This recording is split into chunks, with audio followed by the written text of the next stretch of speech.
I'm back. Stressor number 9, the quantity and the quality of your food. I think I cannot stress this enough. Aside from stressors like emotional stress, I think that's the bigger picture here, but the quality and the quantity of your food. I mean, eat when you're hungry and less is better. It's really that simple. Eat when you're hungry, less is better. Too much food, too many times during the day, and you end up stressing out your poor digestive system. How many times have you intermittent fasted in your life? How many times have you gone 24 hours without eating? Probably only when you were sick. I did a fast last week because my digestive system just seemed off. I didn't feel well. So I fasted for 41 hours. I probably could have gone I would have gone not 48, I would have gone another probably 12 hours after that. So I could have gone 60 hours, but it just felt right to pause, to stop the fast. And you know what? It wasn't that hard. I drank plenty of water. I had me some green tea. And then as I broke out of the fast, I had some juice. You know, eat when you're hungry. Less is better. It's really that simple.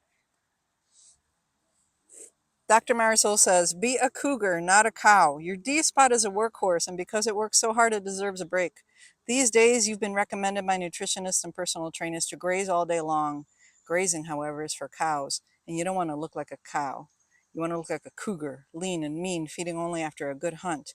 Eating all day long is for people that may be training all day long and are supremely physically active, as they need the constant input of calories. But for most of us that are sedentary, we don't burn very many calories at all. Be a cougar, not a cow.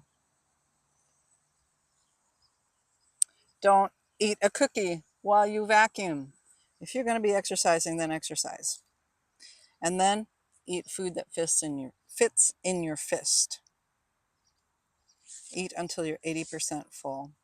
Sit down. Take your time. Chew your food.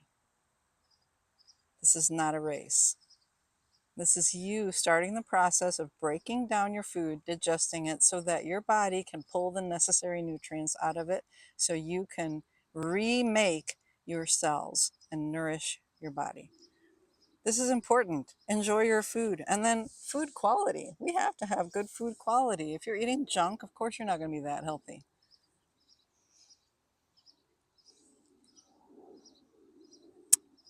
Organic, well, the verdict's still out. I think that foods that have a skin on them that is kind of coarse and thick don't need to be organic. Foods like berries, lettuces, things that don't have a coarse skin on them, they should be organic. And buy local.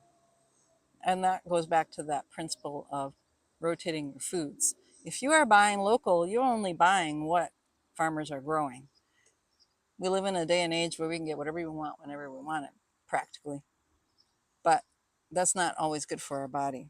So, yeah, quality, quality of food and not the quantity. Talk to you later.